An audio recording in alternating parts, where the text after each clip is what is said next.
the critical, most important point. We'll also urge colleagues and honorable members to keep to time. And given the fact that the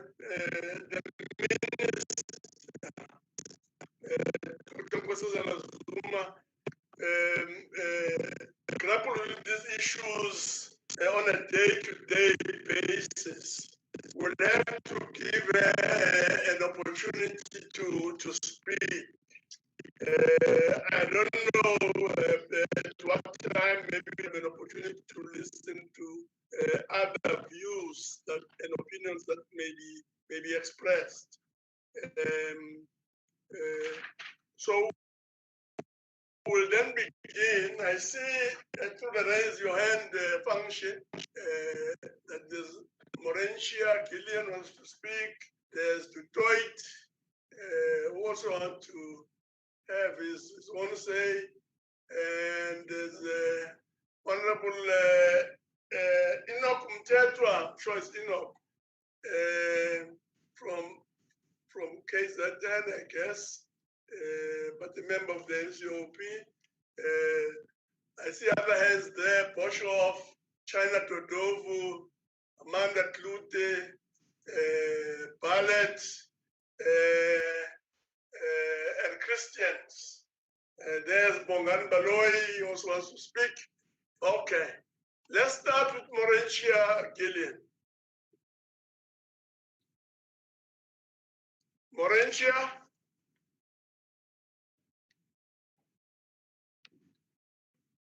Let's leave Gillian for now. Yes, Chair.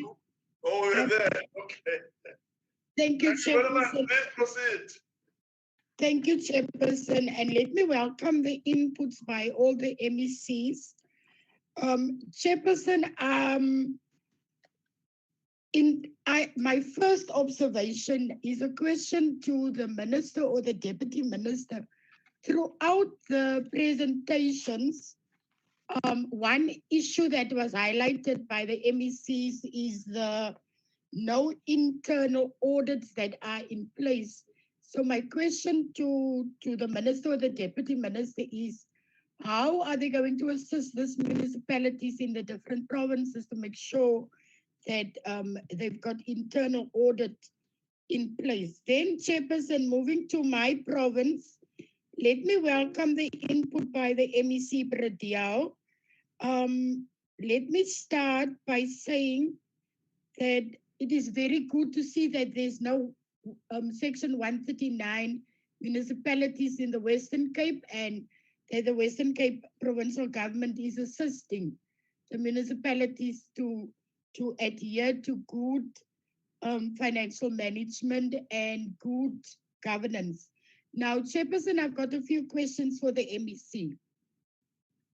In terms of interventions being considered at the moment, MEC, are there any municipalities in the Western Cape that the MEC believes are in need of a Section 139 intervention? Secondly, given the allegations that the son of the DA councillor and Maker member in George Stackroni benefited from a municipal investment into Old Mutual, has the MEC initiated a Section 106 intervention into this matter? If not, why not? And then there was a Section 106 investigation into the then DA mayor, Melvin Naik. Can the MEC then explain why the first one was not initiated? Then moving to Beaufort West, I believe also that the MEC wants to do a Section 106 intervention investigation in that municipalities in the Central Karoo. Now, the question is, if good and clean governance is so important for this MEC, why is municipalities treated differently? My last question, Chairperson, to the MEC is on the water tariffs in the Western Cape, especially in the city of Cape Town, where the water tariff is based on the drought of 2018-2019.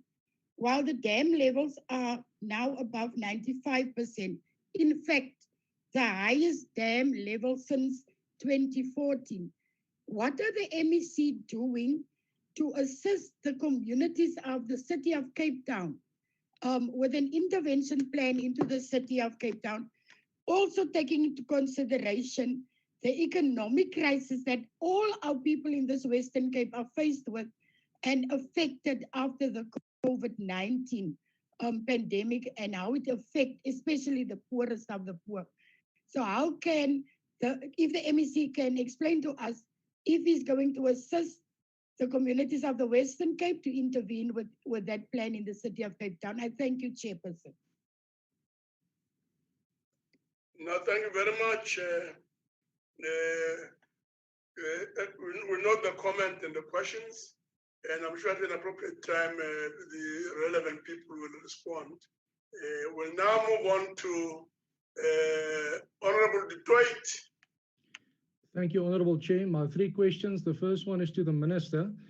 Minister, with underperforming municipalities all over the country, municipalities that are in financial distress, National Treasury indicating that the collection rate for municipalities has regressed between 40 and 60%, and the equitable share allocation to municipalities that will be less in the new financial year. What steps will be taken to ensure that municipal infrastructure will be restored, maintained, and specifically water reticulation and sewage and fresh water supply will be up to standard in these municipalities? And then a question to the MEC of Northwest.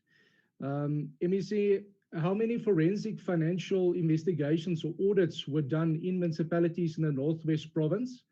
If any, could we please be provided with more information even at a later stage? And were any arrests made, people convicted and jailed? My second question, third question also to the MEC of Northwest. MEC, how many municipalities comply with or adhere with all the municipal legislation? In other words, the Structures Act, Systems Act, and the MFMA to the letter. And for those who did not comply with this legislation, what consequence management were implemented by the MEC on these municipalities that didn't comply with the legislation? Thank you, Chair. Thank you very much. The next person there is Honorable Mtetwa. No, thanks, Chair, for the opportunity, and greetings to everybody in the platform. Chair, my concern that cut across when you were listening to all this presentation is the new phenomenon where, especially municipality, those that are under Section 139, of non-payment of the third party. Where is this money going to if it's deducted from the workers? This is cutting across, Chair, and is becoming a new trend. And secondly, these financial manager and the leadership there, you will find that they are moving from one municipality to other municipality. What plan are these municipalities to ensure that they vet these people that are continuously doing this in a different municipality? I thank you, Chair.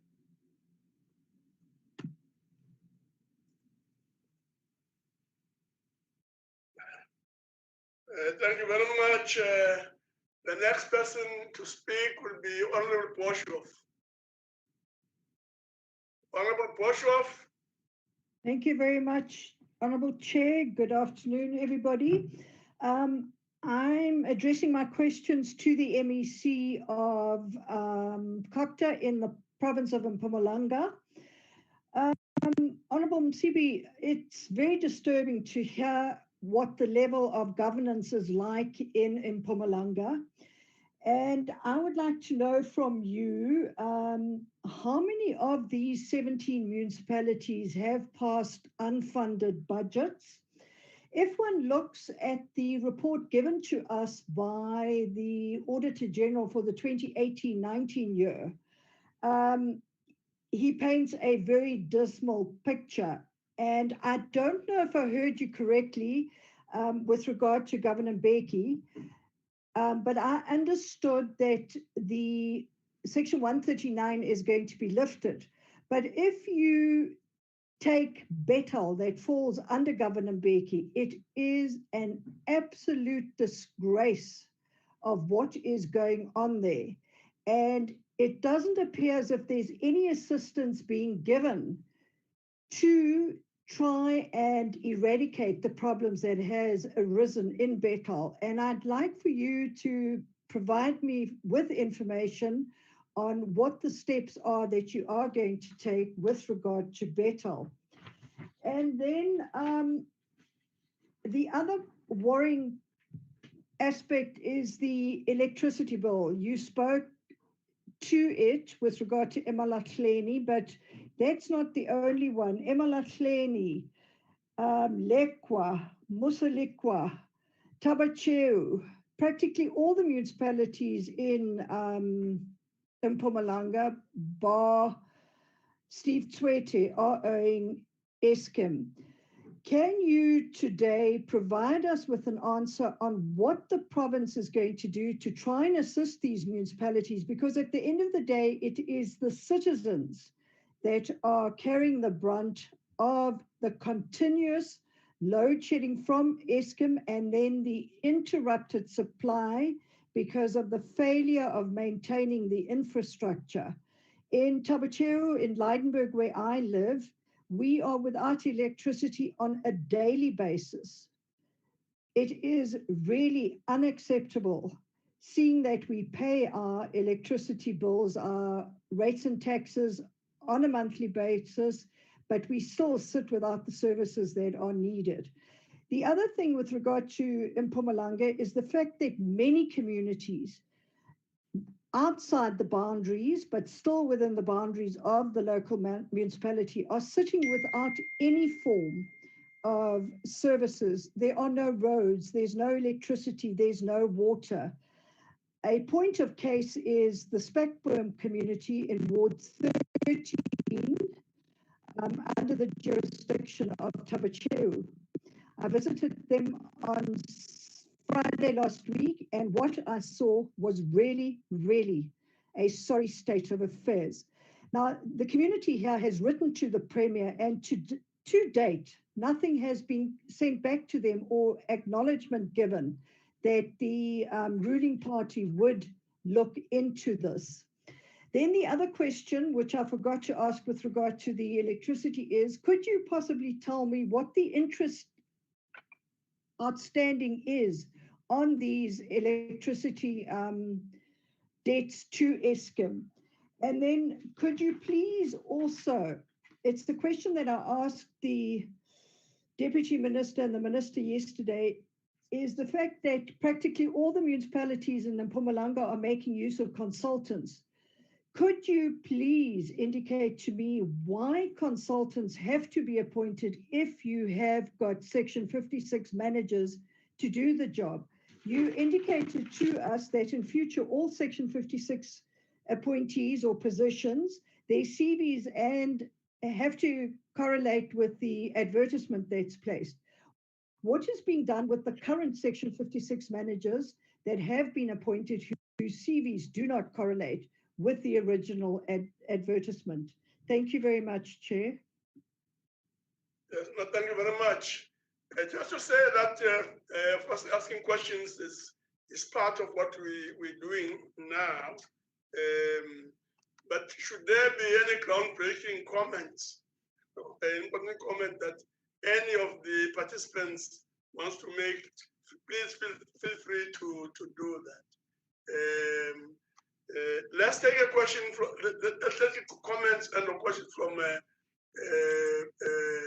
China Dodovo.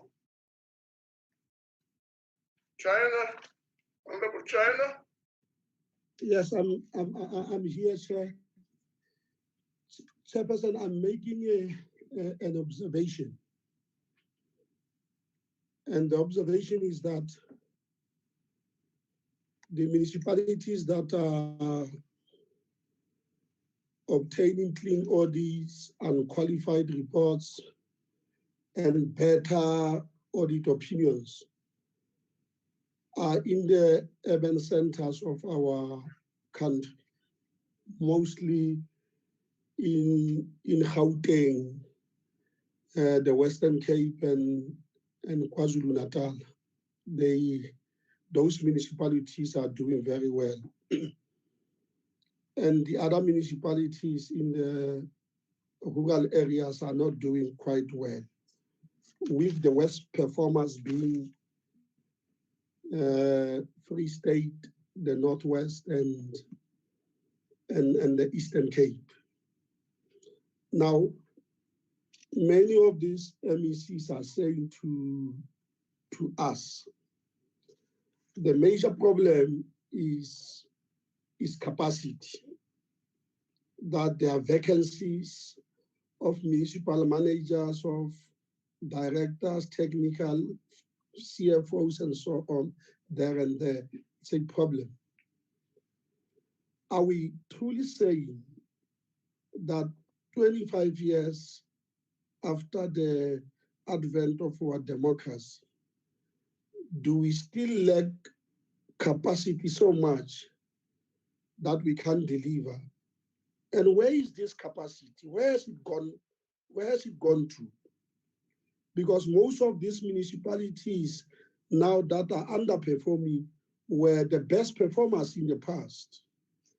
And on the balance of evidence, for example, the municipalities that are not performing well in the Northwest, you have your JB Max, you have your Madibeng, you have your Mafikeng. These are big municipalities, and the people of the Northwest would love to live in these municipalities. For example, the worst performers in the Free State are your Mangaung, which is a Category A municipality, are your Malutia Pofung, a very, very big municipality in Harrisman, are your this one next to the Val. These are big municipalities, and I don't really understand that there's lack of capacity, and capacity is the main reason why these municipalities are not doing well. For me, I think this matter must be re-looked at. There is a big elephant in the house, and that elephant must be confronted. And for me, the governance and the political issues that I think need to be confronted, rather than saying financial this, audit this, and all of that. Because those, in my view, are the manifestations of a much bigger problem, and there are underlying causes that I think we need to confront. And I would love the MECs to really respond to these particular questions that I'm posing. Why now? What has happened in precision?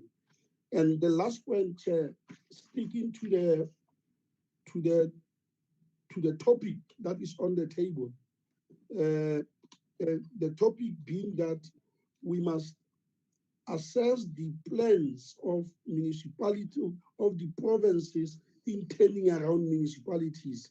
I don't get the sense that many of the provinces have done that. I've heard them talking more about the state of their municipalities and what is happening per municipalities without saying to us in precision, this is what we are going to do to turn around the state of municipalities that are dysfunctional in the main. And this is what we are going to do to correct the situation. For me, it sounds like it's a business as usual, and there are no efforts to extricate these municipalities from the crisis that they are facing. And I would love the MECs to speak more to that, saying what are the best possible solutions to address these particular issues. Because one point that is lacking in all of this is what I call the peer review mechanisms. Why can't some of these provinces that are not doing well copy from the provinces that are doing well, so that we learn from each other and therefore we resolve the problems of the municipalities. And I don't hear provinces that are not doing well saying, this is what we want to do, and these are the best models that we see, that we pick up in other provinces, and that we must apply in our own instances, like, for example, in Gauteng, in KwaZulu-Natal, and the Western Cape. And for me, that is quite important, and I think this is what is lacking going forward, Honorable Chair. Thanks. Thank you very much, Honorable China. We'll move on to Amanda Cloutier. Thank you, Chairperson. And I would like to thank Honorable Dodovo for being dead honest, because, like he said, there is an elephant in the room, and the opposition usually talk about the whole issue of political will. And maybe that's a discussion the ANC should have within itself, but be that as it may, I was quite concerned, as Honorable Dodovo was, about the Free State especially. Now, the MEC, and before I start, I think we should really follow the example of Honorable Dodovo and say we need to be really dead honest about certain issues in South Africa, especially with regards to our municipalities. Now, especially the MEC for the Free State mentioned Free State municipalities, and said that the AG painted a particular picture. MEC, it's not a particular picture, it's a bleak picture. And let me just quickly remind you of the Free State audit outcomes. The province continued to regress for the third consecutive year. Almost half of the municipalities in the Free State have not yet accounted for the manner in which they used taxpayers' money in 2018, 18, 19, or did so poorly that their financial statements could not be trusted. Also, the outcomes were characterized by a lack of basic financial disciplines and unwillingness to comply with legislation and a general disregard for internal controls and accountability. The MEC is aware of the report. He knows what I'm talking about. But I want to speak about especially the interventions. And I was actually hoping for more by the MEC, especially what the Free State government did regarding interventions in the Free State. And the NCOP should also be having this debate about where is the value for money in what we are doing in our municipalities. And that includes Section 139. Now, let me give you examples of municipalities that were under Section 139 interventions in the Free State. And maybe Honorable Dodovo can listen to this. Mafube. Accounts were seized under 139 intervention. That was after debt that raised to huge amounts. Before, while, and after intervention of Section 139 interventions, accounts and statements could not be printed. Till today, there is no possibility of statements being printed. That's after Section 139 interventions. This is a municipality with less than 30% collection rate. Masalonyana, money that was meant for Eskom, debt was paid into an official's personal account while under 139 intervention. Collection rate there, less than 30%. Maluti Apufung, whilst under Section 139 intervention, the municipal manager and the CFO granted and paid themselves unlawful salary increases. And maybe the MEC can also give us guidance on that declaratory order and whether the money has been collected from those interventions. My question is, we keep on saying Section 139 and interventions are not working, but where are the internal controls? Have we really gone the way that we can say we can honestly have done all possible and legally required to improve these municipalities? And maybe the Free State government, the MEC, can answer that. Has the Free State government done all possible and legally required to improve those municipalities? And then lastly, I would also like to know, how does the Free State government track, monitor, and measure its own interventions to see whether it was successful? Thank you.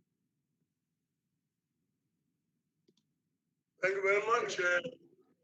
Honorable Christian. Thank you very much, Chairperson. My question is addressed to the MEC of the Northern Cape, Mr. Bentley Fuss.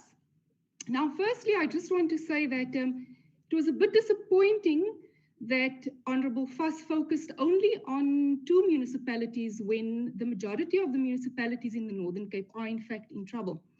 Now, I would like to start off with the lack of management of sewage in the Northern Cape municipalities. Now, raw sewage spills are an issue across the province, with complete disregard by municipalities despite desperate pleas by both residents and businesses. Compliance letters are ignored and meetings to discuss the problem is postponed. In the Solplaatjie municipality, the sewage plant workers have already died there, and there has been burning sludge affecting the people in that area negatively for a number of weeks. And the Northern Cape municipalities, especially Solplaatjie, keeps on making excuses for the sewage mismanagement. Now, my question is, when will they start acting to resolve the problems there, to save the lives of the Northern Cape people? What plans are on the table to address the issue of sewage? Then, I would like to ask about the, I would like clarity on the Solplaatjie 106 report, which is at the heart of the municipality's downfall. It exposes shocking details of alleged corruption relating to the chief financial officer, as well as the dire inaction of the municipal manager. Both these people are on suspension for a full 2 years already, with full salary. Now, in the meantime, there's been 5 different acting MMs and CFOs. And currently, I believe there is no CFO. When will this report be dealt with?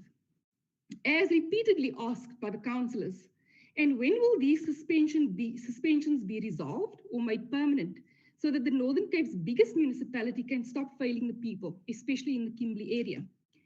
Then I would like to go to the Karoo Hoogland municipality. Now, Mr. Bentley Fuss advised the mayor there, Verushka Wenzel, to re-advertise the post of MM, as the current MM was found lacking in both experience and qualifications. Now, the DA councillor there in that area, Johan van der Kolf, has tried to get the matter resolved by placing it on the council agenda. But to date, nothing has happened. It keeps on being taken off the agenda. When will this matter receive attention by Mr. Fuss, stepping in and launching an investigation? My next question is again with regard to the failing Solplaatjie municipality. Now, the mayor, Mr. Patrick Mabilo, was asked to a meeting. He was asked to a meeting by the councillors, and he has been a no-show for a number of these meetings. And this was to discuss the highest electricity tariff in the country with an 84% markup. There is absolutely nothing that warrants residents paying such an exorbitant tariff, as Kimberley is fast becoming one of the most dilapidated cities in the country. The mayor must please meet with the stakeholders urgently, as requested repeatedly, and supply the residents of Solplaatjie municipality with a written response as soon as possible.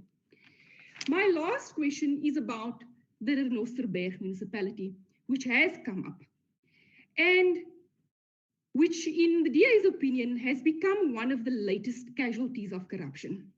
Now, the recently elected ANC mayor, Johannes Nicholas, has succeeded to improve in the management of the municipality. They have even succeeded in paying their Eskom accounts in full in the last 3 months. Now, this is something the municipality has failed to do under the previous ANC mayor. There are also municipalities in the Northern Cape that are in a far worse state than the Renosterberg municipality. The Section 139 intervention is therefore very questionable, and it seems politically motivated to protect certain cadres. The DA has, through DA MP Karen Visser, petitioned the Minister of Cooperative Governance and Traditional Affairs to reject this irregular and illegal intervention. I would like to know from Mr. Bentley Fuss what his opinion is on what I have just mentioned, and to please clarify this rather questionable political intervention. Thank you, Chairperson. Thank you very much, Baloy. Honorable Baloy, Bongani Baloy. Thank you, Chair.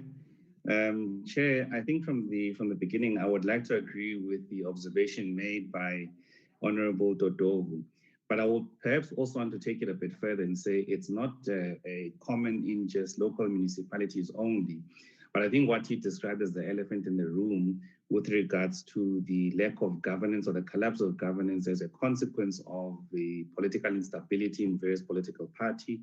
You find that across all of government, in provincial government, in national government, and it manifests in provincial departments, and so does it manifest in SOEs, which most of us are quite aware of. So, Chair, I also want to say I think there's an issue that we need to reflect on, which with regards to cooperative governance.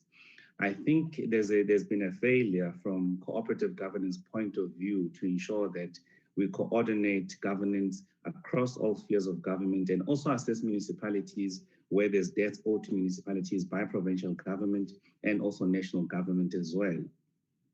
Chair, I also think in the input made by the AG yesterday, it triggered a thought in my mind that perhaps we need to also hold MECs of finance and MECs of COCTA to a greater level of scrutiny and greater level of responsibility insofar as the performance of the municipality.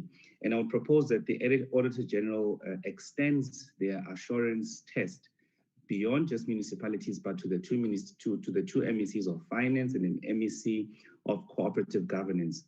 I say this because they also play an important role in monitoring and playing an oversight role in the municipalities. But we also submit various reports throughout the course of the year to both of those MECs. That could be the monthly Section 71 report and the 72 report, which is a mid-year report. And the point I'm asking about or requesting that the assurance test be extended to them is, what do they do when they get those reports mid-year? Because those reports indicate the state of the performance of the municipality.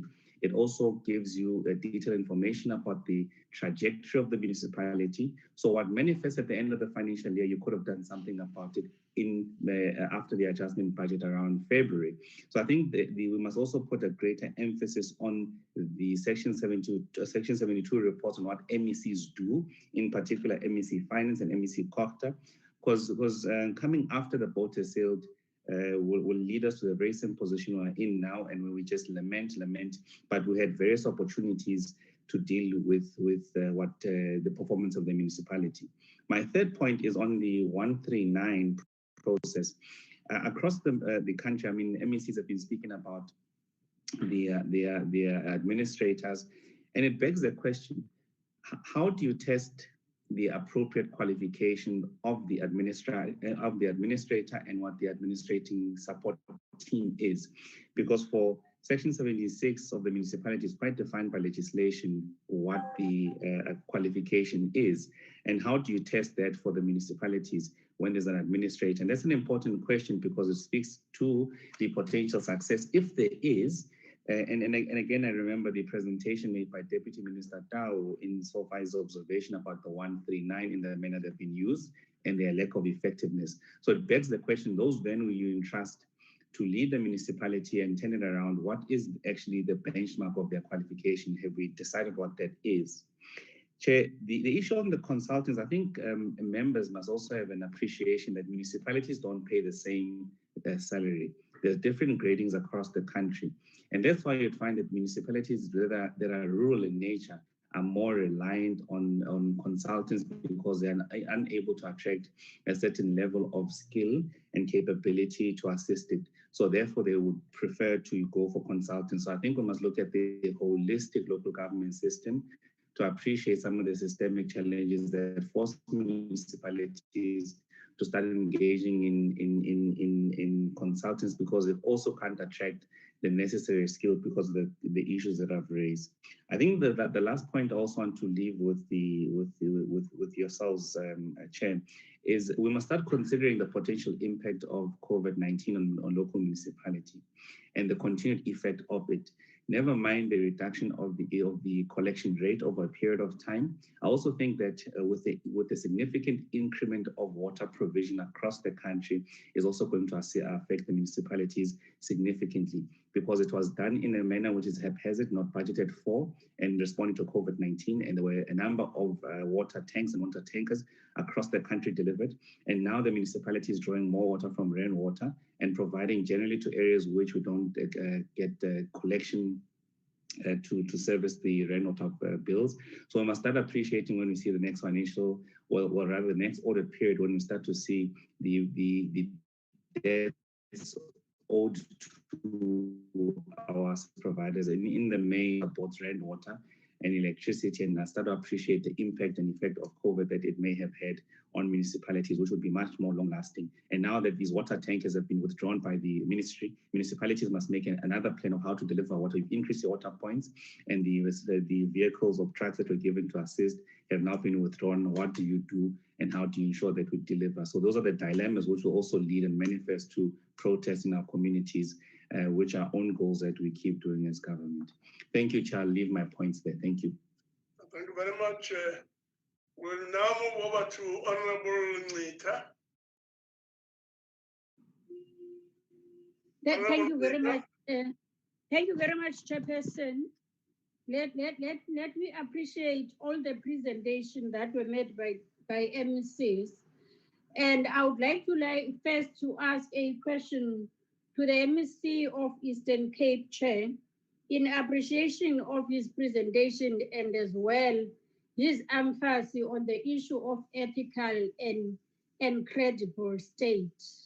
What I would like to know from him is that after they had the meeting with the different municipalities, I didn't hear him talking about how are they going to report back rather than in their councils. Don't pick up the time frame that is set for them to change the situation around. And the second question, Chair, goes to the ministers, Salga maybe, and MECs can respond to that, on the issue of amalgamation of municipalities. I hear the MEC highlighting a number of them, but I'll zoom exactly to the Bennesnodier, Chair, an area that he didn't pick it up on the issue of staff personnel of municipality. When the three municipalities are amalgamated together, what you pick up when we went there as NCOP is that you end up having the directors or Section 56 managers that are three, because you have amalgamated the municipality, you go down to general workers.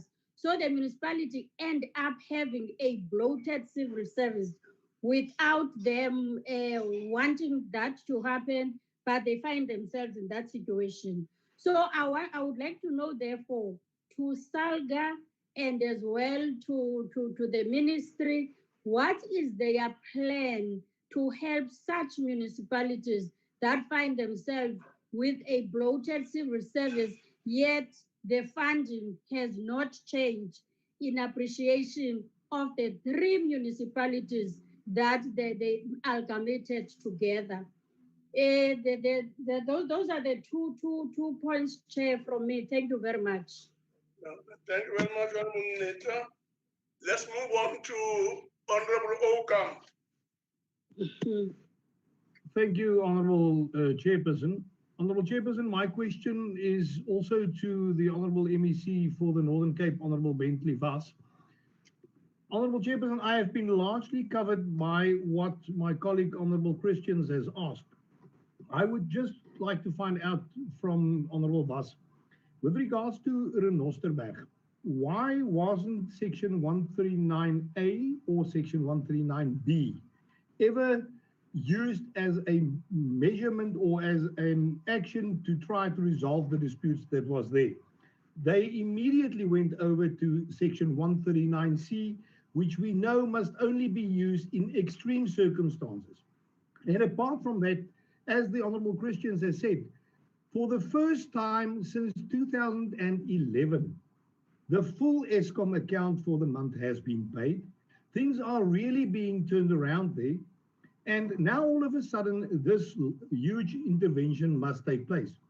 Another question that I want to ask the Honorable Vas is that in terms of Section 41 of the Intergovernmental Framework Relations Act, disputes can be declared. And this was done by the mayor and the MM of Renosterberg in this instance. They did declare a dispute before the Section 139 intervention was referred to the NCOP. They declared the dispute, and in terms of the act, it is very clear that, and I'm going to quote you, it says here, once a formal intergovernmental dispute has been declared, the parties to the dispute must promptly convene a meeting. In other words, there's not a may or should, they must have a meeting.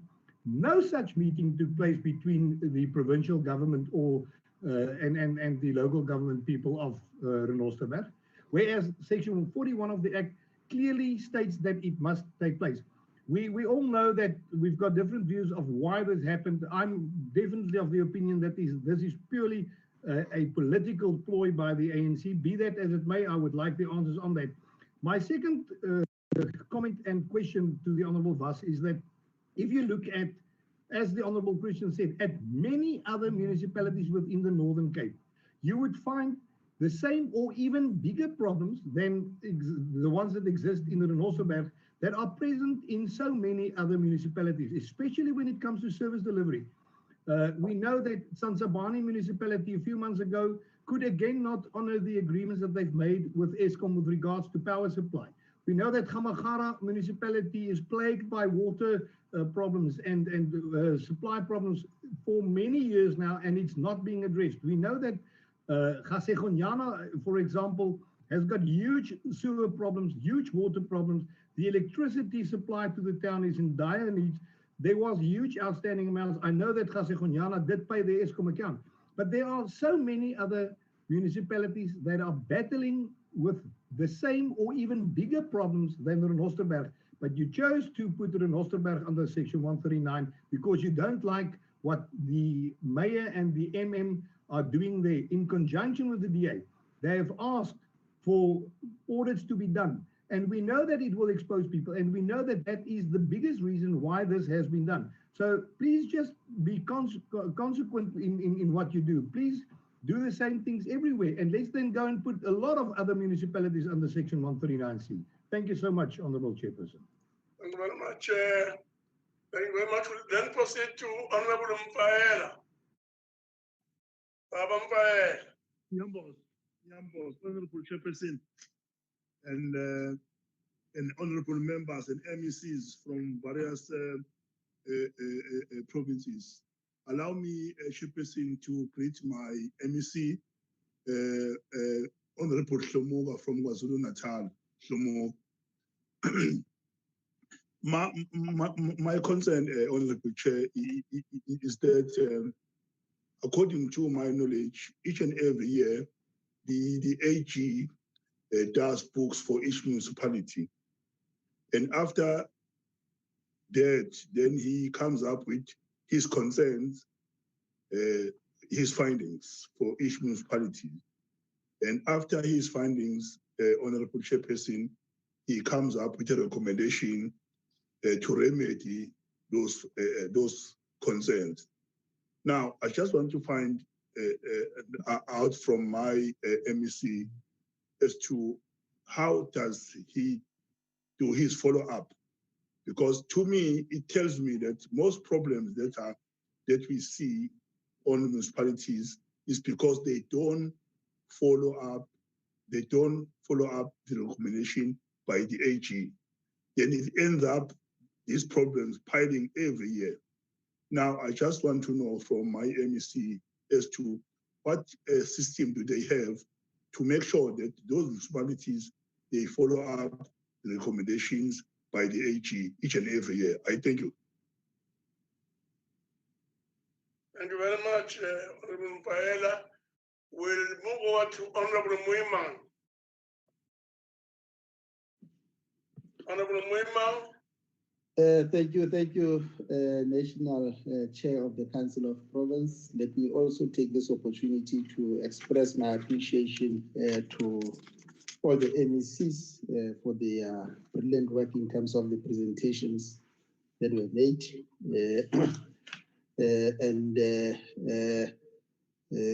Just indicate, Chair, that my questions will be directed to the MEC of the Northern Cape, the Honorable Bentley Fass. And let me start by indeed expressing my appreciation to the context within which the MEC was able to present to us around the two municipalities that are under Section 139, and I'll be much more focusing on the Renosterberg municipality, and also appreciate the intervention that was led by the MEC, particularly given the historical context within which this Renosterberg municipality has been assisted by the provincial government, and the fact that this municipality is a typical Karoo type of municipality, a plenary type municipality, a municipality that has 7 councillors. And I want to believe that the population of the whole municipality is less than 18,000. My question to the MEC is just to probably request the MEC to take us into confidence in terms of the interventions that the provincial government has made in the past, particularly given the manner in which these municipalities in the past, Renosterberg has struggled, interventions that were made by the provincial government, and I think one of the issues that the MEC raised in the past was the issue of the inability of the municipality to generate a revenue, particularly given its ruralness. I think what is also critical for the MEC to probably raise also is when the municipal manager was appointed, because I want to believe that for the last 7 to 9 years, this municipality was carried shoulder high by the provincial government through employing or seconding officials from Treasury, from Coxstar. I think it is important that the MEC just take the NCOP into confidence so that at least we are able to demystify some of the issues that have been raised, particularly given the fact that you can't compare Renosterberg with Gaskonyana. Gaskonyana, in the last 2 audit reports, has recorded improvement, and the district within which Gaskonyana municipality is located got a clean audit, and both Tsantsabane and Gamagara local municipalities, those are municipalities that are located in the Gamagara corridor, and we just need to demystify the myth that you can compare it with Renosterberg. Thank you, Honorable Chair. Thank you very much, Honorable Moima. Honorable Ryder. Thank you very much, Chairperson. Yes, Chair, thanks. I think today I'm going to limit my comments largely to Gauteng. But before I get into that, I just think that it's sad to note that there are no members of the EFF in the House for such an important debate on local government, and perhaps it shows how much stability the members of parliament of the economic freedom fighters place on local government and its structures. So yeah, mark me down as disappointed on that level. Thank you, Chairperson. And I think my comments, as I said, are largely for MEC Maile. And to say to the MEC, well, you know, I see Councillor Bongani Baloyi here. He was the only one that got the clean audit in Gauteng. So join me, MEC, in congratulating Councillor Baloyi and his team. He had some interesting inputs today as well, but I think a very good job for Midvaal in Gauteng doing what they did so well.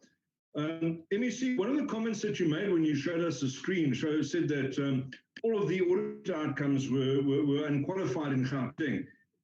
Actually, they weren't, and what you didn't point to, but it was shown on that slide, is that Mfuleni audit report remains outstanding.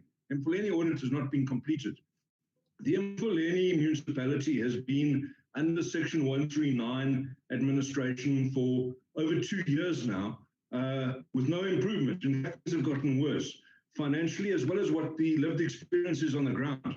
There's sewage flowing in the streets, there's protracted electricity outages affecting consumers, affecting businesses, and affecting the entire economy of the region. So Mfuleni couldn't, in spite of all of the assistance from the Provincial Treasury Department, in terms of the administration, the 139 administration that they're under, they still could not comply and get together to put forward their annual financial statements for auditing.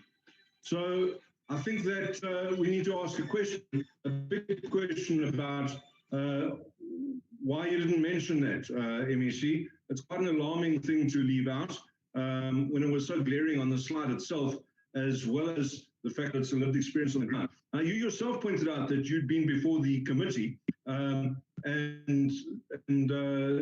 that you'd spoken to them about Mfuleni and its situation. What you didn't say is that Honourable Trana Dodovu sent you packing as well, and said that we're not accepting the answers that you're giving us, and we need better responses from Gauteng Provincial Department to hear exactly what the situation is with Mfuleni, and the fact that in 2 years of being under administration, there's been no improvement, no advancement.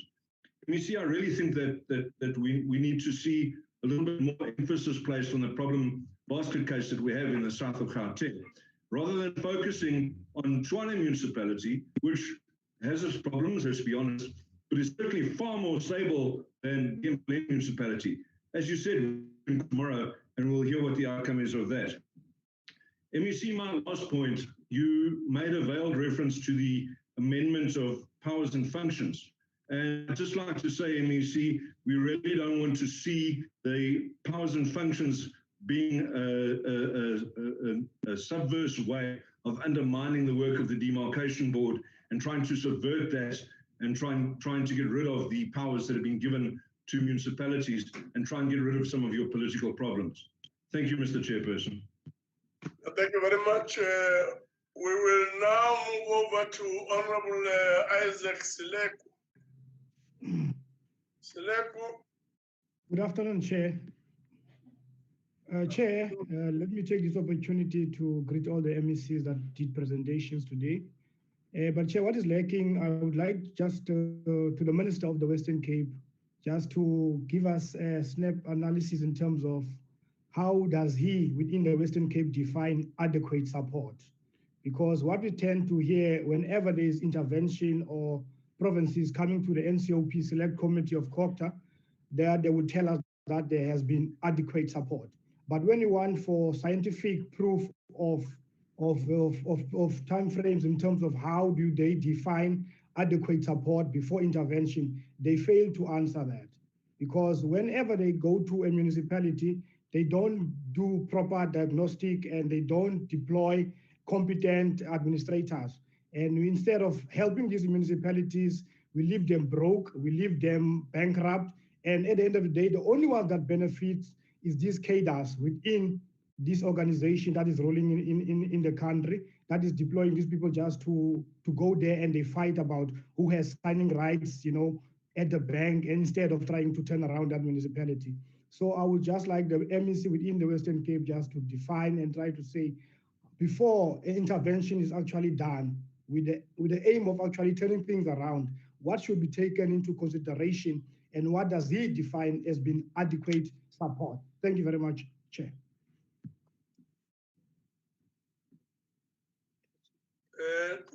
Thank you very much. There we are. Questions and comments have been made. We'll now give priority to broad responses from relevant people, starting with the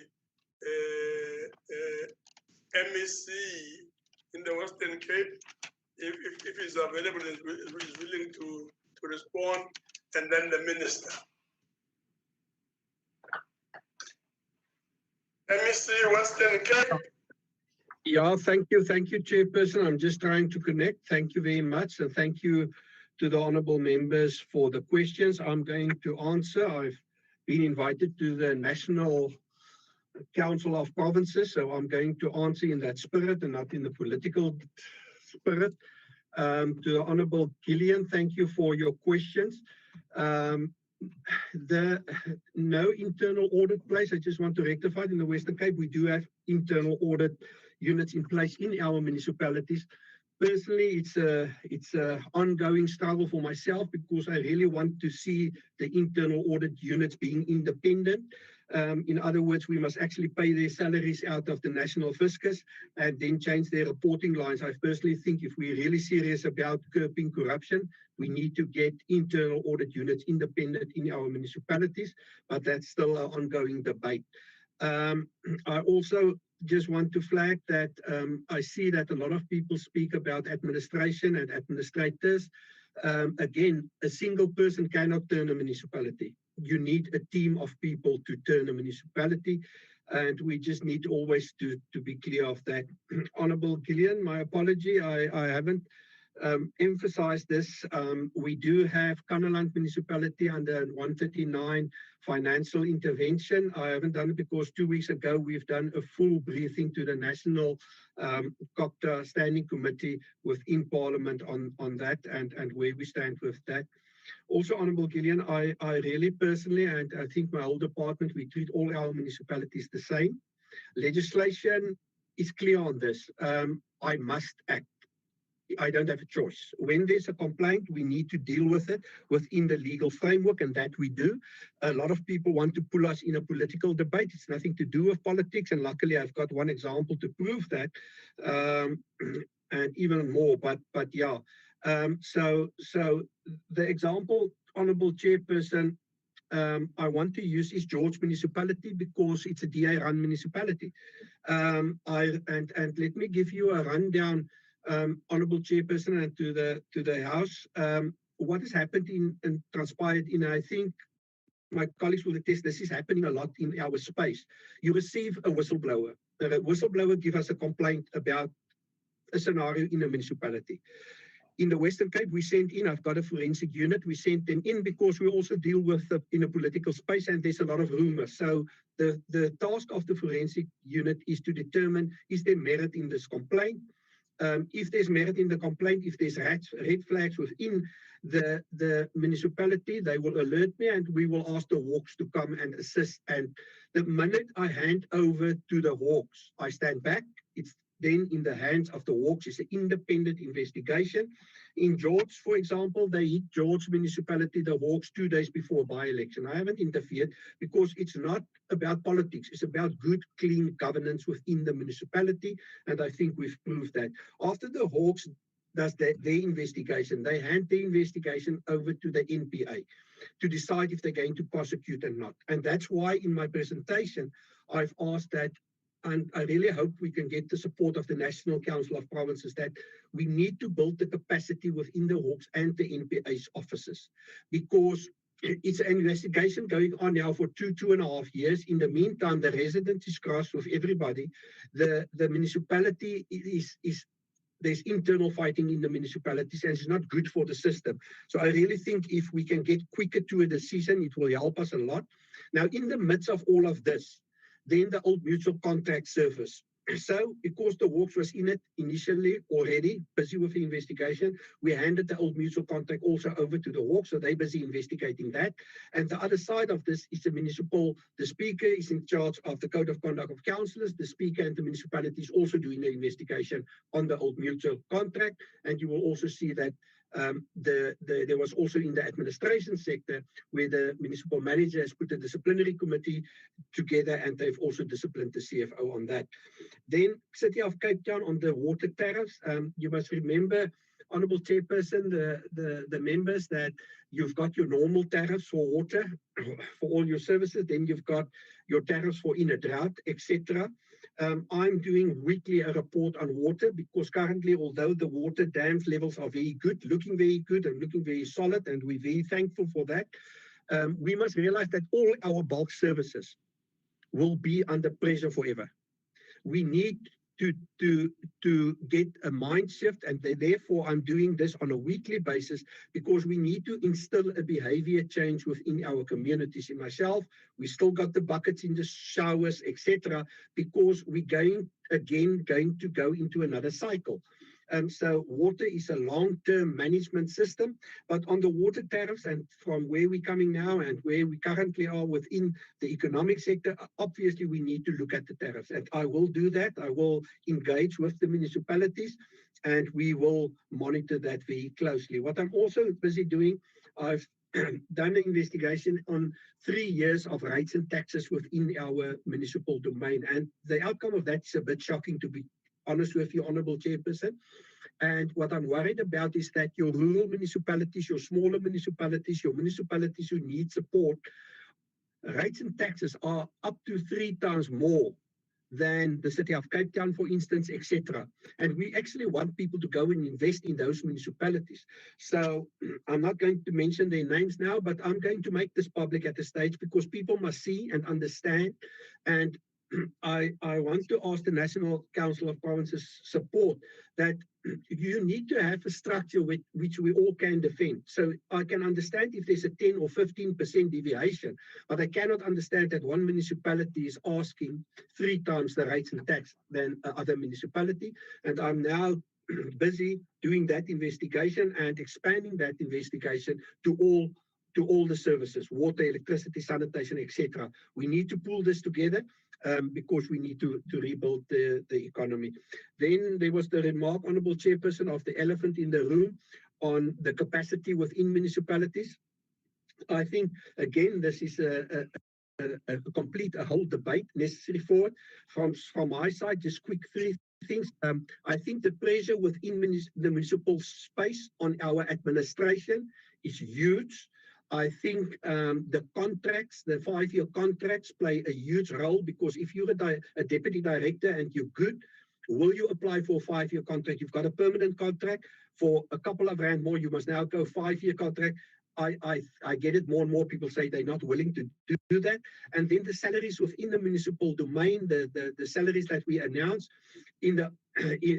those of us who were for the last 20 years in local government, you will recall there was always a circle of development within municipalities where you will start in the smaller municipalities, you will be applied to a bigger municipality, but at the end of the day, you will come back as a MM or as a CFO in the smaller municipality. Currently, your metro salaries has escalated to such an extent that we can't even ask a director in the City of Cape Town to go and act as an MM or something in another municipality because they must take a 1.3 million rand drop in salary. So that salary, there's a big problem with our salaries and how we're going to deal with that.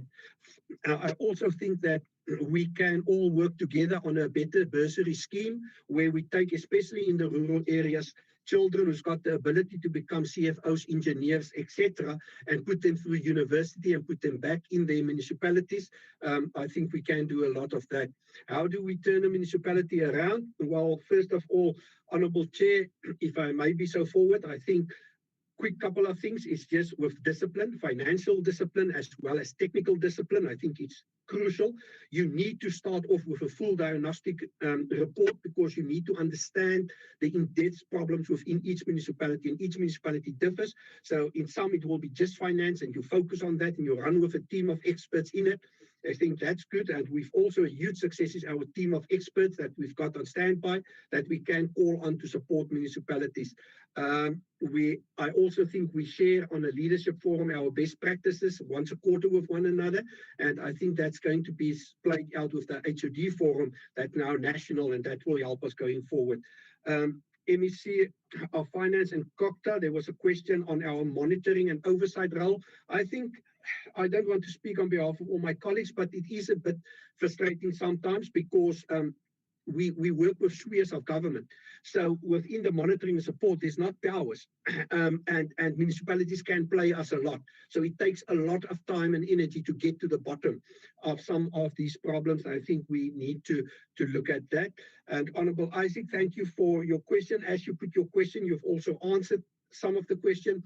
I will, if I can be quick, because I'm going to run out of time, I think you must start with a diagnostic investigation. You must have a team of experts to then hands-on support that municipality, send them in with time frames. Who is going to do what at what time? And you take your reports, your Section 71, 47 report, etc., and you build your system from there. Honorable Chairperson, I think that's all the questions that I've received. I thank you for the opportunity. Well, thank you very much. We will then proceed to the Minister.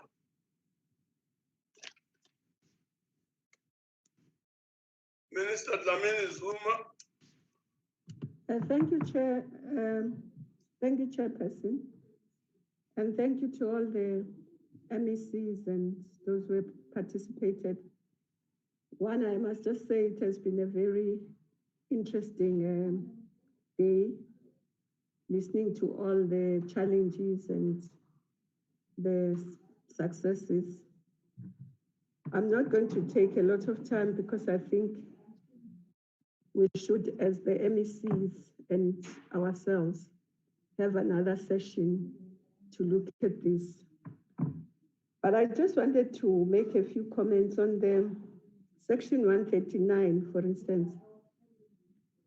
I think it's important to check what is the major problem. And because a lot of the 139, sometimes the problem is the governance that spills over to administration and to other things. So, but in administration also, I think it's important to also look at a team rather than one person, because one person sometimes just gets overwhelmed by all the other people. But I also wanted to just ask a question, maybe not to be answered today, maybe in our session. How do we explain this big vacancy where municipalities just don't fill the critical posts, and the long turnaround in filling these posts? What really is the problem? And also in terms of ESCOM and the water boards, I think a much more extensive discussion needs to be undertaken by us. But to also say, I think if there is no proper budget for maintenance, because municipalities are not spending the 8% that they should be spending in maintenance, and then you find that they then lose a lot of water because the infrastructure is not maintained, and that adds to the debt to water boards and so on. And then I want to say that I see the Western Cape has quite a number of municipalities that are in the green, and that's commendable. But I wanted to just ask a question about Cape Town. Cape Town has been kind of not in the audits, but just in life has been deteriorating, especially on the issues around crime. I think it started decade or more ago. It was around number 30 something in the world. Now it's coming down to be amongst the first 10 cities that have, in terms of the crime rate, and the first and number one on the continent. And I'm just wondering, what is it that we're not getting right in the city of Cape Town? Because it's not like it's improving when it comes to that. It's actually deteriorated quite a lot. And it's just something that is a worry. I don't know whether MEC Bradell would like to comment on that now, or if not, maybe when we have our session with the MECs. But otherwise, I want to just thank the NCOP for making us part of this. I think it's been very interesting, though there is a lot of work that still needs to be done. But thank you very much, Chair, the Deputy, the Chief Whip, and all the honorable members and the provinces. Thank you. Yes, well, thank you very much, Minister. I guess what we're saying is that there's room for improvement, as the Minister is saying. There's a lot more work that needs to be done, engagement and ongoing interrogation of the issues. I don't know if the MEC from the Western Cape would like to respond to the question of crime, or we should leave it for another day. Honorable Chairperson, can you hear me? I can quickly, so I will be quick because I think myself and the Minister will take it up in a MINMEC also. I think crime reduction and violent prevention is the highest priority that we've got. We've put in 500 extra officials that we've been trained to monitor and to support our police force within the city of Cape Town, saying that it's a whole of a society approach. I'm also a firm believer that you cannot just police everything. You need to get a behavior change within the community, but it also speaks to desperation, poverty within communities. And I think we need to keep a close eye. And obviously in the province, our three pillars that we're going to focus on is safety, job creation, and a dignified life for all. So I will stick to that, and myself and the Minister will take it up in a MINMEC. Thank you. Okay. Thank you very much. Honorable Muhai. Someone, Honorable Chairperson. You are ready. Honorable Chairperson, I see someone in the chat. I see someone in the chat saying I did not answer the question. Can I be informed what question is it that they wanted me to answer? Okay. Thanks. The chat, and I'm sure people who have raised the issues in the chat. It's the question by Honorable Detroit Chairperson. Detroit, yeah, why don't you ask your question? Thank you, Chair. Chair, what I asked the Minister is with the underperforming municipalities all over the country and municipalities that are in a financial distress, National Treasury indicating that the collection rate for municipalities have regressed between 40 and 60%, and the equitable share allocation to municipalities that will be less in the new financial year. What steps will be taken to ensure that municipal infrastructure will be restored, maintained, specifically water reticulation, sewage and fresh water supply? That was my question, Honourable Chair.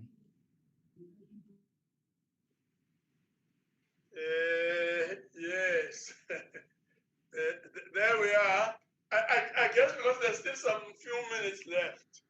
If there are issues that the honourable members want to pursue or re-raise and so on, feel free to do so.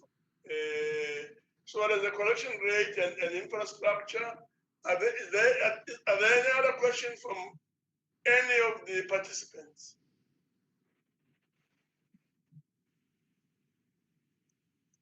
Any other, because my raise your hand function doesn't show. Yes. That's not the last day, members.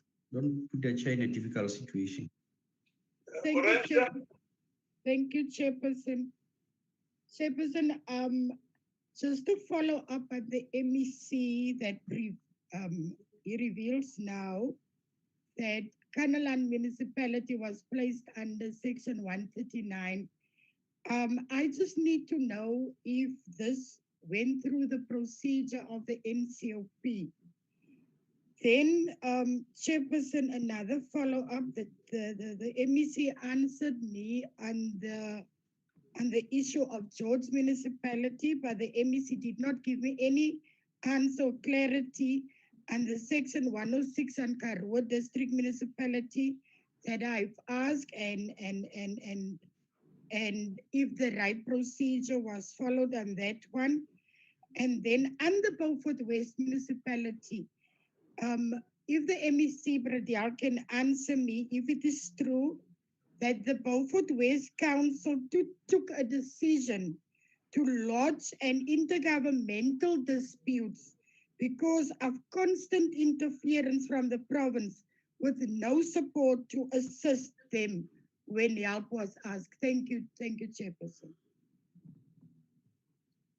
Interference.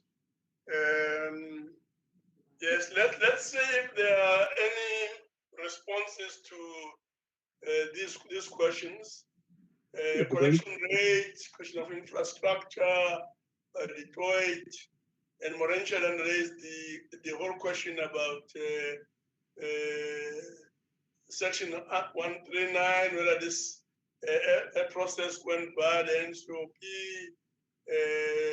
and the question of interference in Beaufort West. Are there comments? Yes, Honourable Chairperson, yes, the NCOP, it went through the NCOP process, the Kanaland 139. In Beaufort West, there's it's their right to declare, but it's a football that we need to catch when it comes to our side. I did write to the mayor and ask me if he can explain to me the IGR process that he wants now to declare, because we haven't received anything in writing. A couple of months ago, he asked me for support, and I said to him, okay, I will send a team to do a diagnostic investigation into the municipality so that we can determine which support they wanted. And the mayor himself, 2 weeks later, after a dispute within his own coalition, then, because it's a coalition of the ANC and the KGB, they then wrote back and tell me they don't want my diagnostic investigation, and that's it. So I await the response of the mayor. We treat all municipalities the same in the Western Cape, and our support will be there if they ask for it and if they're open to it. Thank you. Any response to the broad universal question on collection rate and infrastructure? Honorable members, yes, fellow participants. Anybody wants to make a comment on this?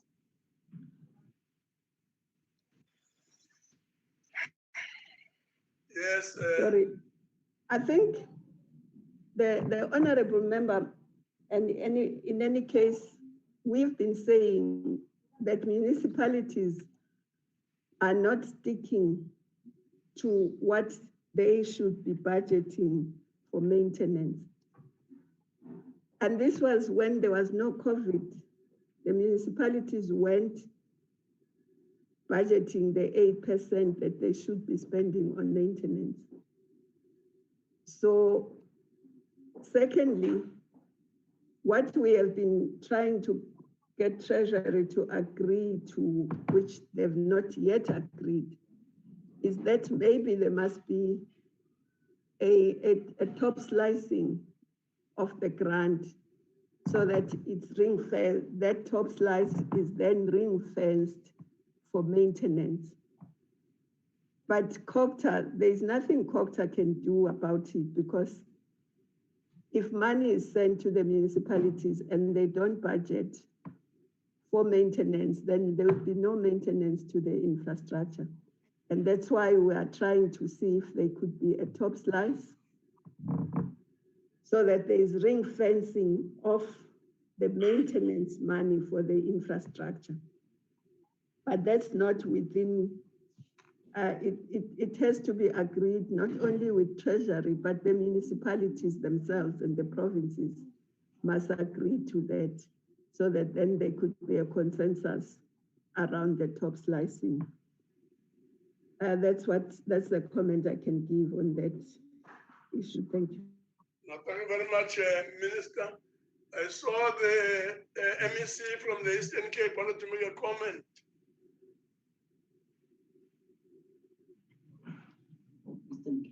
MEC Eastern Cape. Thank you. Thank you, Honorable Chair. Now I just want to thank honorable members for the questions, and the broad question asked by. Free State, sorry. Okay, now I can make a comment. Please, I wanted to say MEC in Nangs from the Free State, but we can go ahead, MEC. Yeah. The question raised by Honorable Dodovu, which was a broad comment about elephant in the room. That's true, Honorable Member. This is a big problem. And I'm glad that as a province, we're beginning to tackle it as COGTA, supported by the ruling party, of which 38 of the more than majority of the municipalities are under the ruling party. Because it is indeed here that you would find many municipalities that were good performers a few years ago. They had reserves in their own account. Those municipalities, including AGM, Amahlati, now they've got difficult to pay their own staff. And many of the things have got to do with this thing of political interference, which is the elephant in the room, and factionalism. And we are determined, therefore, to strengthen consequences for wrongdoing for both politicians and managers who are involved in any wrongdoing. And members will appreciate that in a situation where there's been this, state capture thing, and the networks have been established and people have benefited. Now there is an emerging fight back when people are being held to account, gravitating to the extent of wanting to delegitimize COGTA as a role player in local government. Some people thinking that COGTA must wait for the municipality to attend to issues of wrongdoing, and if you come and attend to them, it's regarded that it is a problem. And we're taking none of those things to strengthen consequence management and ensure that there is reporting, Honorable Nita, which is monthly reporting that we've agreed upon, that the Section 71 reports now will be sent to the MEC, on a monthly basis than quarterly basis, and that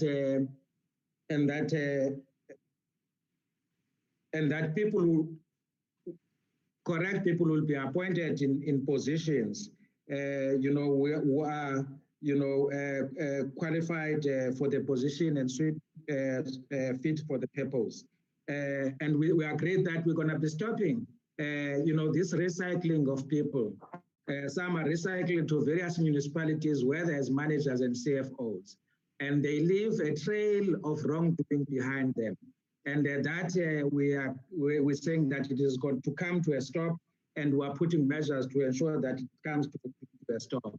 Some have been in municipalities for a longer time, but that time, each and every financial year is characterized by poor performance, and yet those people are not held responsible for poor performance. Those are some of the things that we are doing. And Honorable Baloy, the point you're raising in terms of support to COCTA, as provincial government, we are agreeing that the support to municipalities must not be a COCTA thing. As the Deputy Minister Dow said yesterday, must be a provincial government support. And that COCTA must be, resourced such that it's able to have this capacity to support municipalities. And we are strengthening, implementation of our project, the PMU unit, with a memorandum of understanding we have signed with DPSA to ensure that we support municipalities, particularly on infrastructure, because some of the issues of under expenditure on MIG as a result of poor planning and capacity in various municipalities. Now, through DPSA, we'll be providing that support to municipalities. As COCTA, we are establishing a dashboard to monitor municipalities so that we can be able to see warning signs, so that COCTA is not shocked like everybody else. We're able to see issues about planning, issues about public participation through that dashboard. And we've got a memorandum with the provincial treasurer in terms of coordinating this support, so that as we emphasize on the areas of governance as COCTA, the provincial treasurer is emphasizing on the side of the finances of municipalities. Those are the issues, Honorable Chair. I thought let me comment on. Thanks, Honorable Chair. No, thank you very much. I think that helps clarify the issues and matters. We'll now move over to this Free State MEC and then Northern Cape MEC. Let's start with the Free State first. Thank you, Chair. Thank you very much, Chair, and thanks for the honorable members, their inputs and questions.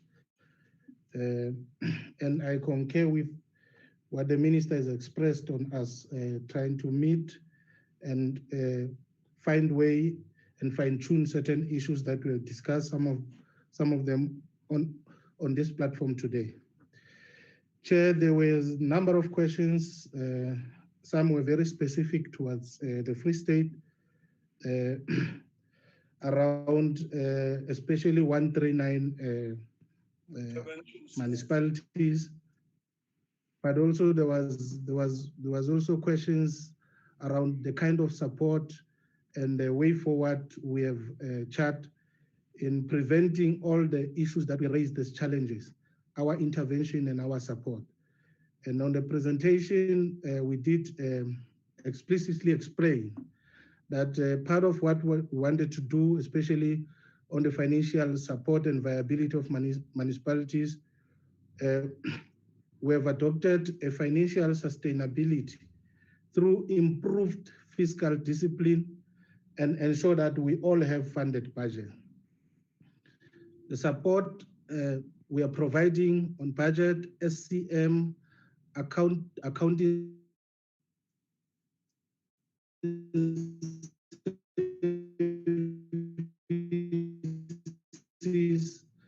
and both COCTA and the provincial treasurer and a program. And this gives this support to various municipalities so that we are able to uplift them and ensure that they are able to perform their duties and discharge their constitutional mandate obligation. We are also ensuring that there's financial and business reform through MSCORE.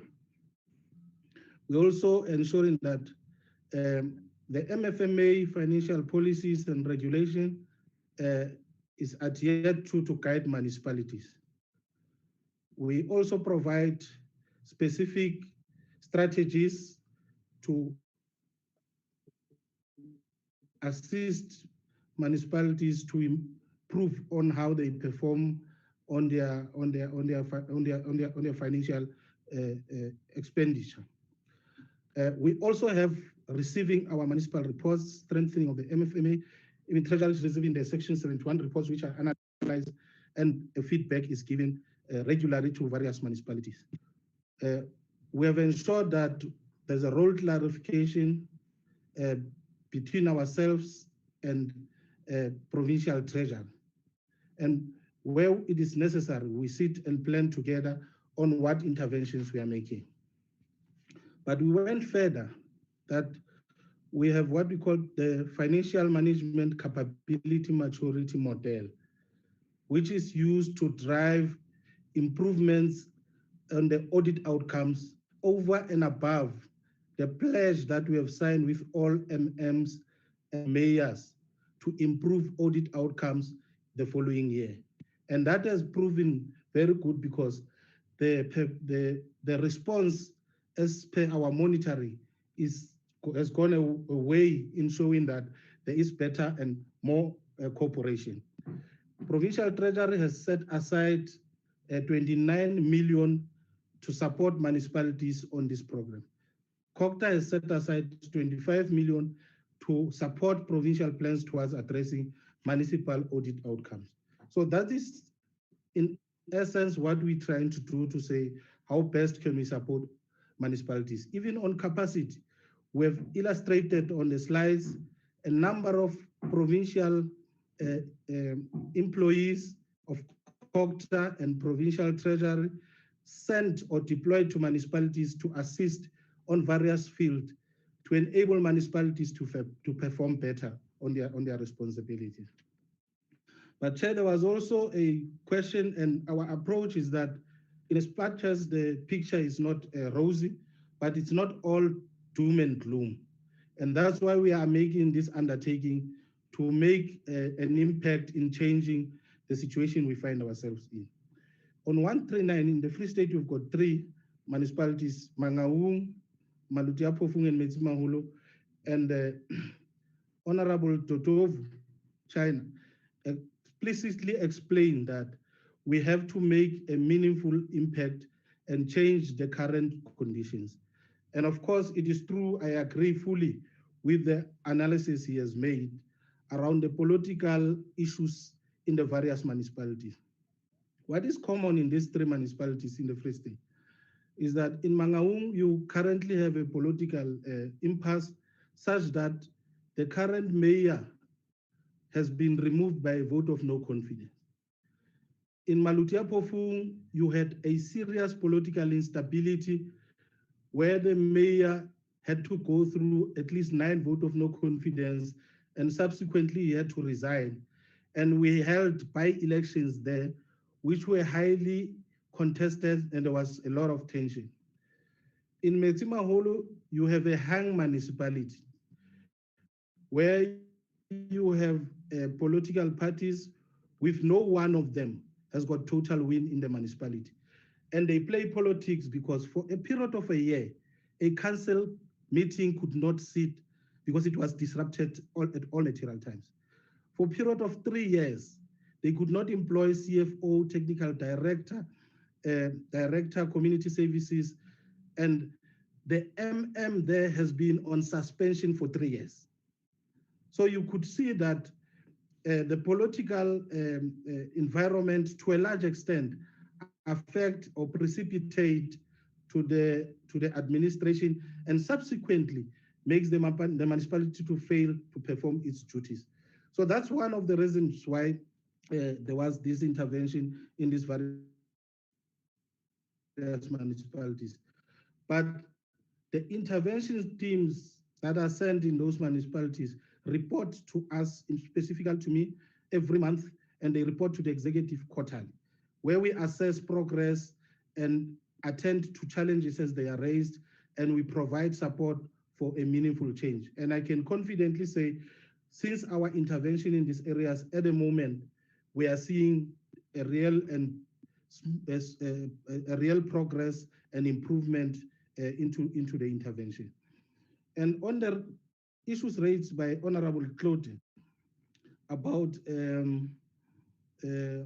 Mafube, just quickly, Chair, it is true that at the moment, I've said on the report, they've sourced services of the CEDA to assist them on purification of the data, but also on giving out credible statements or accounts to people. And CETA is on board and they are working very fine with the current team. We had to review administrators there because they were not working together, and to a large extent they were part of the problem in the municipality. So the team that is there now has made progress, and that's why everything now has turned around. We can see progress. And the only area or time when the accounts were attached, as alluded to, it was when through SALA, when they needed 29 million because of the third parties which they got, but it is now SARS that has attached the account of the municipality, but they are working very closely with the municipality to resolve the issue. Other than that, there's been progress. That's why the performance on the MIG of the municipality is at 100%. So there's tremendous progress. Of course, there were problems, but we are seeing a movement of improvement and moving forward. To a large extent, yes, we see value for money of the people that are deployed there because they go there in situations that are very tense and confusing, but you can see stability now and the movement moving forward. So we make this undertaking that we will do our best and working closely with municipalities and the national government to ensure that we turn situations around. It is unfortunately at the local level, at municipality level, which we are always saying is that the cold face of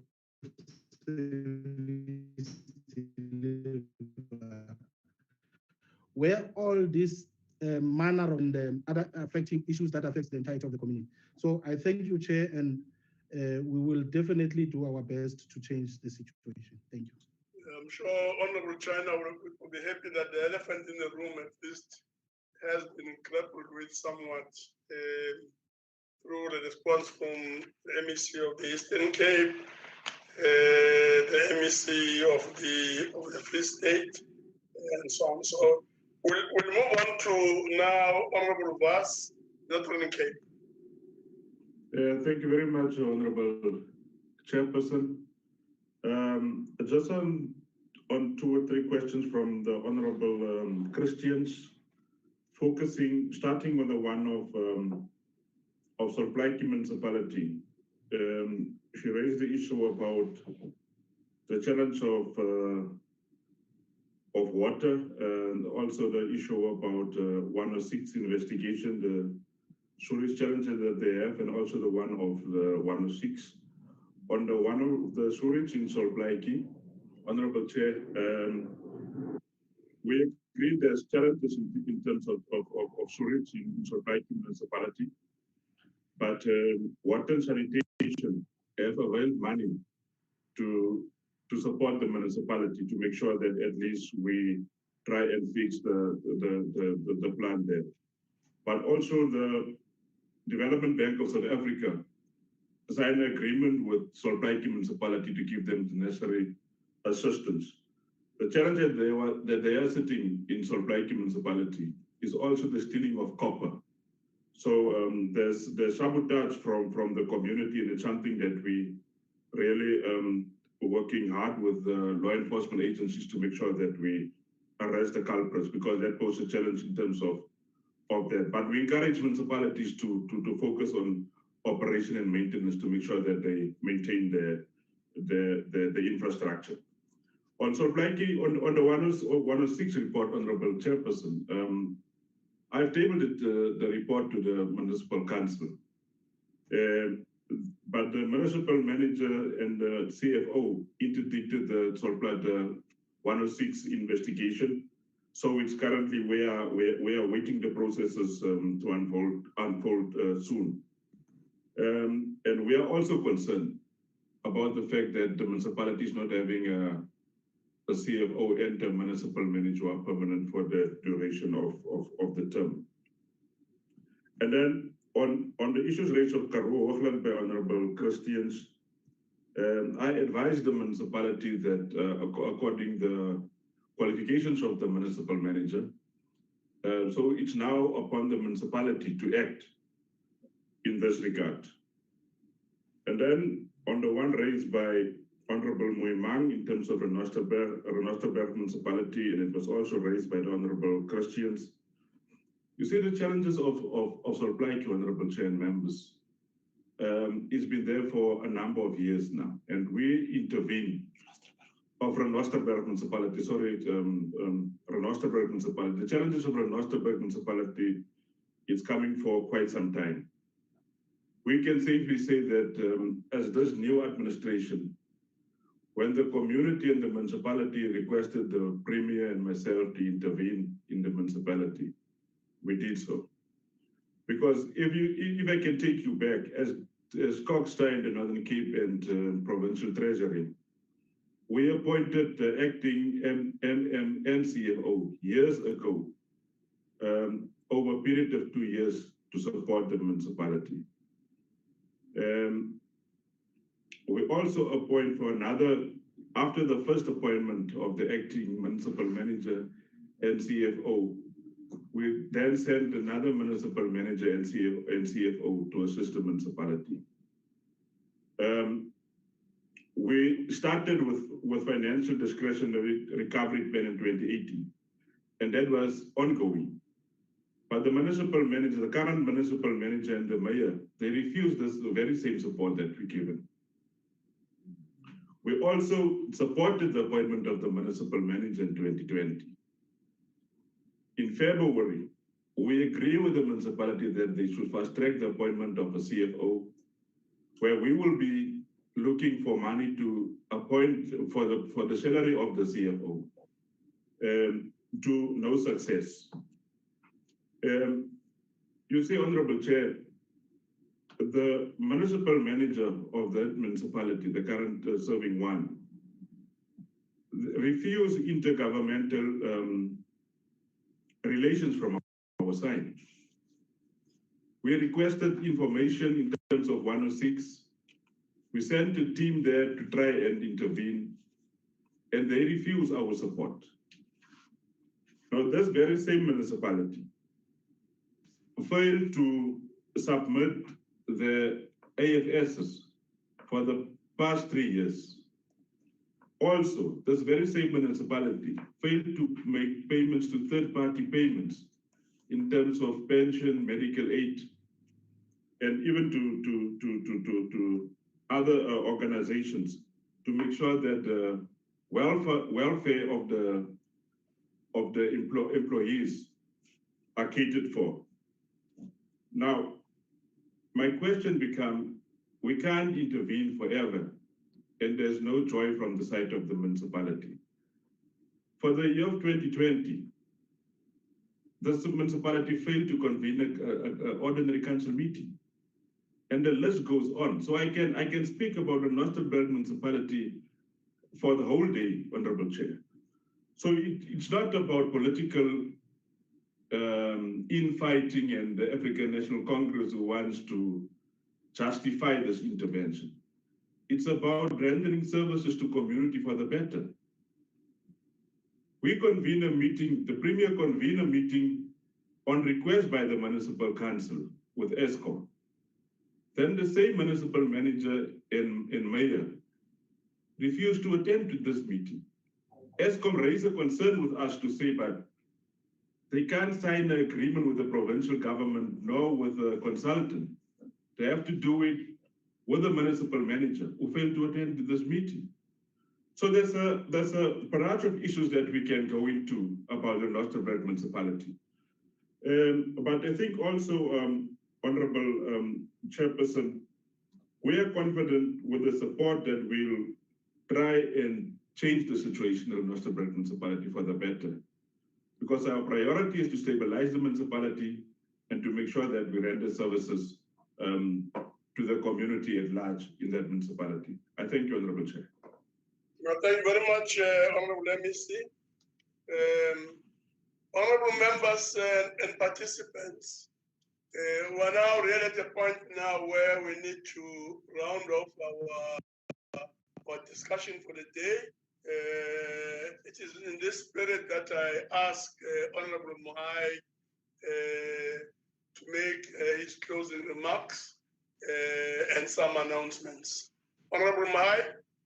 Honorable Chair. Thank you very much, Chair, on a point of Chairperson. Okay. All right. No, thank you very much. Let's stop there. Let's wait a bit. Who wants to speak? Is it Boshoff? That's right, Honorable Chair. I would just like to know, with regard to the questions posed to the MEC of Mpumalanga, would he provide them for me in writing, please? The MEC now.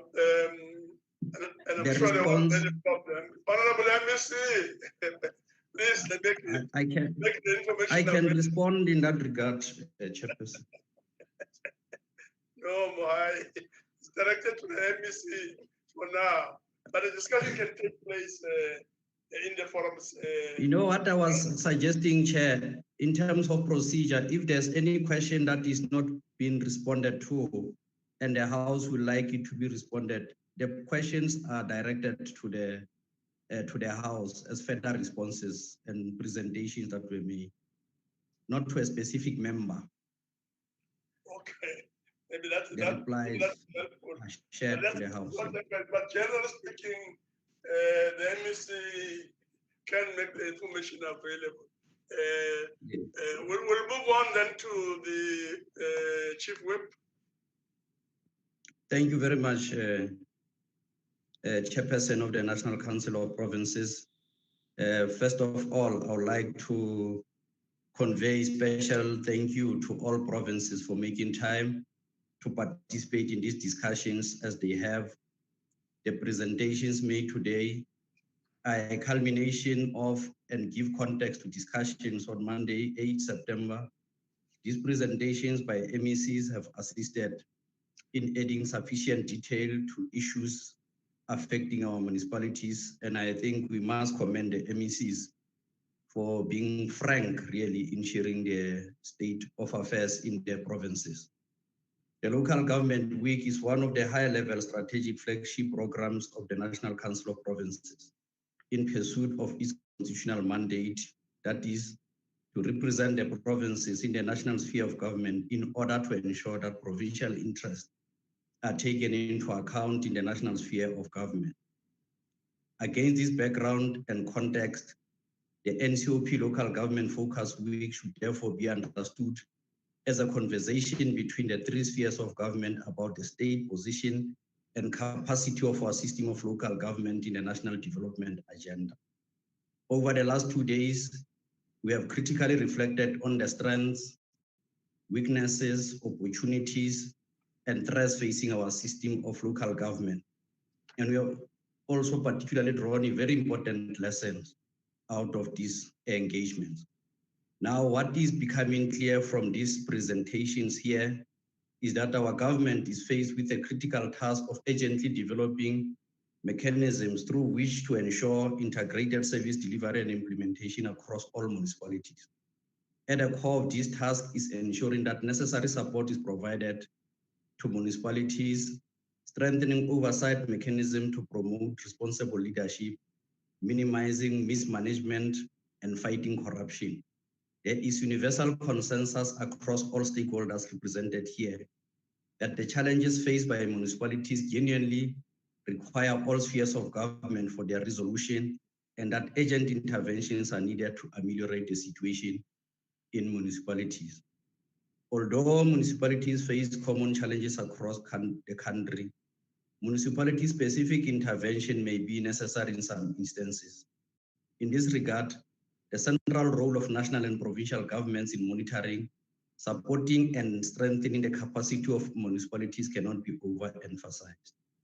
I'm happy that the Minister of Culture, Dr. Nkosazana Dlamini Zuma, did mention yesterday the necessity to maximally utilize intergovernmental monitoring and intervention mechanism to improve the state of affairs in our municipality, and equally spoke about the key risk areas that have an impact on municipalities, as well as what needs to be addressed going forward to improve the performance of these municipalities. However, all these instruments are insignificant without dedicated public servants and public representatives to implement them. At the very onset, It must be acknowledged that municipalities are expected to generate revenue trading services, which include, among others, electricity, waste management, refuse removal, etc. However, the practical experience is that small and rural municipalities highly depend on transfers, a reality that makes them unsustainable considering the bulk of services they need to provide. The aggregate municipal consumer debt is also extremely high. This relates to money municipalities have been unable to collect. This money could be utilized to realize a lot of change in some municipalities. Finally, issues that require urgent attention relate to political instability and interference. Disregard for supply chain legislation, abuse of conditional grants, wasteful and unauthorized expenditure, mismanagement of funds, and corruption. This gives a bleak view of capacity of our municipalities to root out maladministration and corruption. In this regard, capacity building should be considered to strengthen impacts and ensure consequence management. This is necessary to fix non-functioning municipalities and rid them of whatever abuse. This must be occasioned by an internal process of acquiring properly skilled professionals and improving financial management. It will be impossible to implement a sustainable turnaround strategy for municipalities without first resolving these challenges. The key question is moving beyond this conversation towards locating municipalities at the cutting edge of national development. Clearly, we have identified key challenges and strategic priorities which can guide us throughout this term. It is my humble submission that a clear action plan must be born out of this forum for consideration and implementation by all stakeholders represented here. In conclusion, Chair, allow me to thank the special delegates, the Minister, Dr. Nkosazana Dlamini Zuma, for always being around since we started yesterday, and also from time to time making inputs that guides this local government week, and the deputy ministers present here, Salga, President and the delegation, permanent delegates who participated in this forum, much appreciated. Your role is highly valued. And I must also pass the appreciation from the admin team of the NCOP for particularly those special delegates who utilizes the time immediately after 8:30 in the morning to register, and also those who are in the program to share their presentations. This is a request we'll make in advance that provincial whips should assist those that are coming tomorrow, particularly also that we do have in our program tomorrow presentations from institutions of research institutes, because we also agree that our discussion over this week should not only emanate from the government sector, but also not to listen to ourselves only, to take inputs from various institutions that assist with this task. So thank you very much for the past 2 days. Job well done, reliable. Thanks. Thank you very much, Chief Whip, honorable members and participants. Session 4 is now adjourned.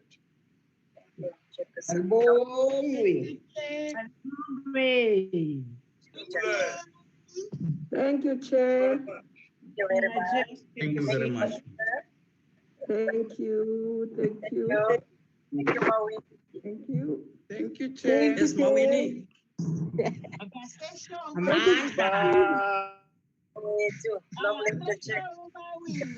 Minister, thank you very much. Thank you, Chief Whip. Thank you.